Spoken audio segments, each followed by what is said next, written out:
اب آج کا میرا موضوع ہے شہادت علی رضی اللہ تعالیٰ عنہ۔ اصل میں حضرت علی رضی اللہ تعالیٰ عنہ کی شہادت بھی اسی الفتنۃ الکبریٰ کا تسلسل ہے، وہ جو عبداللہ ابن سبا کا پیدا کردہ عظیم ترین فتنہ تھا، اسی کا ایک نتیجہ حضرت علی کی شہادت بھی ہے، لیکن وہ بات ذرا تفصیل سے سمجھنی ہوگی۔ اور اس کے لیے میں ممنون احسان ہوں، حال ہی میں ایک کتاب چھپی ہے، ڈاکٹر سید رضوان علی ندوی، وہ محقق ہیں تاریخ کے، انہوں نے بڑی تاریخی تحقیق کے بعد جو باتیں بیان کی ہیں وہ میں آپ کے سامنے رکھ رہا ہوں۔ عرب میں جنوب مغرب کی کونے میں جہاں یہ یمن بھی آباد ہے، اس کے اوپر نجران ہے، اسی علاقے میں یمامہ کا علاقہ کہلاتا ہے۔ یہاں ایک قبیلہ آباد تھا بنو تمیم۔ یہ جو لوگ تھے بڑے کرخت مزاج، جنگجو، اکھڑ، ضدی، اور جس بات کو ایک دفعہ مان لے اس پر اڑ جانے والے اور مر مٹنے والے۔ یہیں سے فتنہ پہلا اٹھا تھا۔ سب سے بڑا جو نئے جھوٹے نبی کھڑے ہوئے تھے ان میں سب سے بڑا تو مسیلمہ کذاب تھا، یہی تو علاقہ تھا، اور اس کے خلاف اس فتنے کی سرکوبی میں کتنے صحابہ، 1200 صحابہ ایک جنگ کے اندر شہید ہوئے، جن میں 500 جو ہیں وہ حفاظ تھے رضی اللہ تعالیٰ عنہ اجمعین۔ تو یہ لوگ جو یہ تھے بڑے زوردار تھے۔ اس قبیلے کے بارے میں حضرت عمر رضی اللہ تعالیٰ عنہ نے ایک بڑی عجیب حکمت عملی اختیار کی۔ ان کو وہاں سے اکھاڑ کر اور ایران کی سرحدوں پر آباد کر دیا، اب جہاں پر جہاد ہو رہا تھا، تاکہ ان کے اندر جو یہ جنگجوئی ہے یہ اب اس مقصد کے لیے استعمال ہو، اب وہ دارالاسلام کی توسیع کے مقصد کے لیے استعمال ہو، اور وہ ہوئی۔ حضرت عمر نے 2 چھاونیاں بنائی تھی رضی اللہ تعالیٰ عنہ، کوفہ اور بصرہ، کیونکہ ظاہر بات ہے کہ اب جو اسلام کا دائرہ پھیل رہا تھا اور اسلامی حکومت پھیل رہی تھی، اور زیادہ تر جو ہے مشرق کی طرف پھیل رہی تھی، ایران اور خراسان وغیرہ کی طرف، تو اب مدینے سے اس کا کنٹرول اتنا آسان نہیں تھا، فاصلہ تھا، تو چھاونیاں بنائیں تاکہ یہ اس سرحد کے اوپر یہ موجودہ مرکز رہے، یہاں فوجیں موجود رہیں، کہیں کوئی بغاوت ہو تو اس کو کچلنے کے لیے وہ قوت فوری طور پر دستیاب ہو سکے۔ یہ لوگ ہیں کہ جو عبداللہ ابن سبا کی فتنے سے سب سے زیادہ متاثر ہوئے۔ ان کی مزاج میں وہ کجی تو تھی نا۔ حضرت عمر بھی ان کا جو ایک مضبوط کنٹرول تھا انہیں دبائے رکھا ہے، اور ان کا رخ جو ہے ایک دوسری طرف موڑ کر اس سے اسلام کو فائدہ پہنچایا۔ لیکن اس کے بعد جب فتنہ جو آیا یہ عبداللہ ابن سبا، تو سب سے بڑھ کر یہی لوگ اس کے ماننے والے، اور انہی میں سے وہ لوگ تھے جنہوں نے جانیں بھی دے دی ہیں، جنہیں حضرت علی نے زندہ جلایا ہے، اس لیے کہ وہ کہتے تھے کہ علی خدا ہے۔ اے علی تم خدا ہو، تم ہمیں آگ میں جلا رہے ہو، یہ تو تم ہمارا امتحان لے رہے ہو۔ وَلَنَبْلُوَنَّكُمْ بِشَيْءٍ مِّنَ الْخَوْفِ وَالْجُوعِ وَنَقْصٍ مِّنَ الْأَمْوَالِ وَالْأَنفُسِ وَالثَّمَرَاتِ۔ اب وہ اس آیت کو اپنے اوپر منطبق کر رہے ہیں۔ تو یہ جو کرخت لوگ تھے، انہوں نے در حقیقت جو ہے عبداللہ ابن سبا کے کردار میں سب سے بڑا رول پلے کیا، اور انہی کے ہاتھوں حضرت عثمان شہید ہوئے رضی اللہ تعالیٰ۔ اور اس کے بعد انہوں نے حضرت علی رضی اللہ تعالیٰ عنہ کو اپنے گھیرے میں لے لیا، کیونکہ انہی کی کثیر تعداد موجود تھی مدینے میں جب حضرت عثمان شہید ہوئے۔ اس کے بعد اب ظاہر بات ہے کہ کوئی نہ کوئی تو خلیفہ ہونا چاہیے تھا۔ حضرت طلحہ سے کہا گیا، انہوں نے معذرت کر لی، حضرت زبیر سے کہا گیا، انہوں نے معذرت کر لی۔ اب ظاہر بات ہے کہ حضرت علی آخر امت کو چھوڑا تو نہیں جا سکتا تھا بغیر امام کے، انہوں نے قبول کر لی، اگرچہ حضرت حسن روکتے رہے کہ ابا جان یہ ان لوگوں کی بیعت جو ہے آپ قبول نہ کیجیے۔ حضرت حسن تو ان میں سے ہیں جو حضرت عثمان کے دروازے پر کھڑے تھے پہرے دار کی حیثیت سے، حسن اور حسین رضی اللہ تعالیٰ عنہ، انہیں تو معلوم تھا فتنہ جو کون لوگ ہیں۔ اس کے بعد حضرت علی رضی اللہ تعالیٰ عنہ نے اسی حکمت سے، جس حکمت کے تحت حضرت عمر نے یہ چھاونیاں آباد کی تھیں، دارالخلافہ بھی مدینے سے کوفہ منتقل کر دیا، تاکہ پورے عالم اسلام کو کنٹرول کیا جا سکے اس مرکز کے ساتھ۔ اس کا نتیجہ یہ نکلا کہ اب گویا کہ حضرت علی کے گرد ان لوگوں کا گھیراؤ مکمل، کوفے میں یہی تو آباد تھے، کوفی یہی تو تھے، حضرت عمر نے انہیں لا کے یہاں آباد کیا تھا۔ جب حضرت علی نے کوفے کو اپنا دارالخلافہ قرار دیا تو گویا کہ ان کا پھر عمل دخل بہت بڑھ گیا۔ ایک طریقے سے یوں کہا جا سکتا ہے کہ انہوں نے اب حضرت علی رضی اللہ تعالیٰ عنہ کو اپنے محاصرے میں لے لیا۔ چنانچہ جنگ جمل کے موقع پر یہ ہوا ہے کہ صلح ہو گئی تھی، حضرت عائشہ رضی اللہ تعالیٰ عنہ کے جو نمائندے تھے اور ادھر سے حضرت علی، صلح ہو گئی تھی، طے ہو گیا تھا کہ ہاں قاتلین عثمان کو جو ہے اس کو سزا دی جائے گی، قصاص لیا جائے گا حضرت عثمان کی قتل کا۔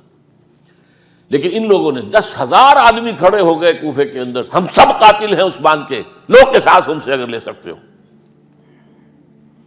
جس کے نتیجے میں اور انہوں نے جنگ شروع کر دی۔ اور جب جنگ شروع ہو جائے تو پھر اس کے بعد تو کوئی نہیں دیکھ سکتا کیوں شروع ہوئی، کیسے شروع ہوئی، کس نے شروع کی، اب تو یا مارو یا مرو، دو ہی باتیں ہوتی ہیں۔ 10,000 مسلمان ایک رات میں شہید ہوئے جنگ جمل۔ اب اس کے بعد حضرت علی رضی اللہ تعالیٰ عنہ کی خلافت جو ہے حضرت امیر معاویہ نے ماننے سے انکار کر دیا۔ جب تک قاتلین عثمان کو سزا نہیں دیتے ہم بیعت نہیں کریں گے۔ یہ نہیں کہ دعویٰ کیا ہو کہ میں خلافت کا حقدار ہوں، یہ نہیں، لیکن یہ کہ آپ کو ان کو سزا دینی چاہیے۔ اب یہ تھا وہ مخمصہ جس میں حضرت علی رضی اللہ تعالیٰ عنہ وہ فرماتے تھے تو میرا ساتھ دو تو میں ان قاتلین عثمان سے سزا جو ہے ان کو سزا دے سکوں۔ ادھر انہیں پتا تھا کہ میں سرنڈر کرتا ہوں تو مجھے علی تک تو پہنچنے کوئی نہیں دے گا، راستے میں ختم کر دیں گے رضی اللہ تعالیٰ عنہ۔ تو یہ پیچ تھا ایک جو ایسا پڑا ہے۔ اب اس میں جب حضرت معاویہ اور حضرت علی کے مابین فیصلہ کن جنگ ہوئی، جنگ صفین جسے کہتے ہیں، جس میں 70,000 مسلمان ایک دوسرے کی تلواروں، تیروں، نیزوں سے قتل ہوئے۔ اس موقع پر حضرت معاویہ کی طرف سے ایک آفر آئی، قرآن مجید کو نیزے پر اٹھا کر لوگوں نے کہا کہ یہ خونریزی بند کر دو، ہم قرآن کا فیصلہ ماننے کو تیار ہیں۔ حضرت علی دیکھ رہے تھے کہ یہ اصل میں میری فتح کو شکست سے بدلنے کا پروگرام ہے، تقریباً فتح میری ہو چکی ہے، لیکن یہ جو طبقہ تھا یہ انہوں نے کہا نہیں بڑی ٹھیک بات کہہ رہے ہیں، وہ مانیے ان کی بات، جنگ بند کی۔ انہوں نے ہی یہی لوگ تھے جنہوں نے مجبور کیا حضرت علی کو کہ وہ تحکیم پر رضامند ہو جائے۔ اس کے بعد تحکیم میں جو معاملہ ہوا، حضرت علی حضرت عبداللہ ابن عباس کو اپنی طرف سے حکم بنانا چاہتے تھے، یہ اڑ گئے نہیں، یہ اڑ جانے والے لوگ، اور یہی اصل قوت تھے، وہاں ساری طاقت تو انہی کی تھی۔ تو انہوں نے ابو موسیٰ اشعری کو اپنی طرف سے مقرر، وہ بہت نرم خو آدمی تھے، انہیں بناؤ۔ بہرحال جو بھی بات طے ہوئی، اب تاریخ کی روایتوں میں اختلاف ہو سکتا ہے، کہا یہ جاتا ہے کہ طے تو یہ ہوا تھا حکمین کے مابین، ادھر سے ابو موسیٰ اشعری، ادھر سے عمرو بن العاص رضی اللہ تعالی عنہما، کہ آپ اپنے جو کلائنٹ ہیں حضرت علی آپ انہیں معزول کر دیجئے، میں معاویہ کو معزول کر دیتا ہوں، پھر جو ہے مسلمان فیصلہ کر لیں کسی اور کی عبادت۔ انہوں نے کھڑے ہو کے کہہ دیا میں علی کو معزول کرتا ہوں، اور عمرو بن العاص نے کہا کہ میں معاویہ کو قائم کرتا ہوں۔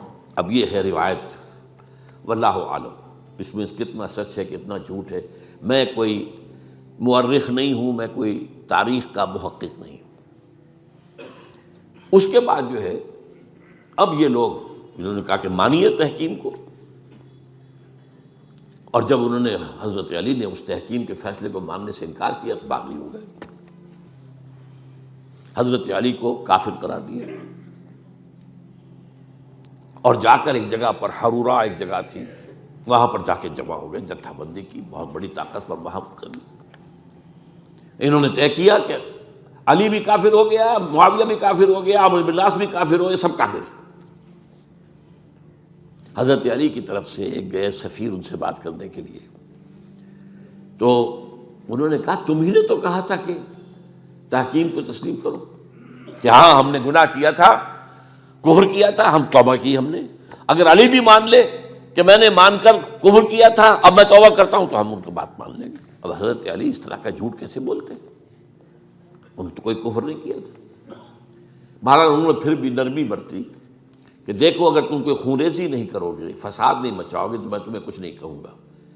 لیکن وہ اپنی ان شرارتوں سے بعد نہیں آئے. تو پھر تیسری جو بڑی جنگ ہوئی ہے ان جنگوں میں، جنگ نہروان کہلاتی ہے، حضرت علی کی جنگ خوارج کے ساتھ، جس میں 4000 خارجی جو ہیں وہ قتل ہوئے.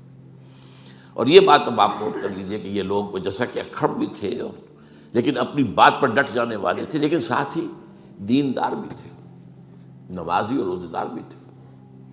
یہ اس طرح کے لوگ نہیں تھے کہ جو فاسق اور فاجر ہو. بس یہ مزاج کا ایک ہے جو بات دل میں بیٹھ گئی اڑ گئے. تو یہ اصل میں انہوں نے پھر فیصلہ کیا کہ اور تو ہمارے بس میں اب کچھ نہیں ہے، ان تینوں کو قتل کر دیا جائے، علی کو بھی اور معاویہ کو بھی اور عمرو بن العاص کو بھی.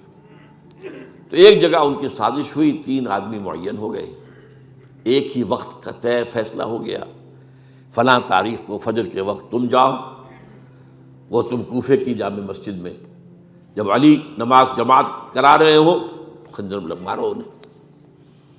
اور یہ اس کا نام ابن ملجم تھا، خارجی، یہ وہی لوگ بنو تمیم کے لوگ. دوسرا جو تھا وہ دمشق میں حضرت معاویہ کو قتل کرنے شہید کرنے کے لیے پہنچ گیا. تیسرا مصر پہنچ گیا حضرت عمرو بن العاص کو. اب یہ بات اللہ کی طرف سے ہے، یہ تو اس کی مشیت ہے، اس کا فیصلہ ہے. حضرت علی پر وار کارگر ہوا، آپ شہید ہو گئے. حضرت معاویہ پر وہ وار ذرا اوچھا پڑا، زخمی تو ہوئے لیکن آپ کی جان بچ گئی. عمرو بن العاص اس روز مسجد میں کسی معذوری کی وجہ سے، عذر کی وجہ سے فجر میں آئی نہیں سکے، لہذا حضرت علی کی شہادت ہو گئی. اب یہ ہے اصل پس منظر، کن لوگوں نے کیا شہید اصل میں وہ سمجھ لینے کی بات ہے. یہ خوارج نے شہید کیا، لیکن خوارج کا فتنہ سبائی فتنے ہی کا آف شوٹ ہے، اسی کے ذیل میں ہے، اسی کی ایک شاخ ہے، اسی کا ایک نتیجہ ہے. یہ خوارج جو ہے بعد میں بھی ان کی مسلسل جو ہے وہ جنگیں رہی ہیں.